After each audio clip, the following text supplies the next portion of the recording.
Kani mga guys. Diri dapita mga guys.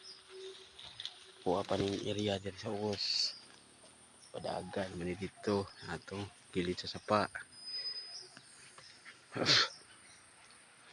Yeah.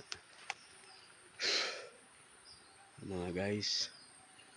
Now, lati na kayo kung farm kung uma. Dagko ng mga kahoy, pwede na magabas. Ha.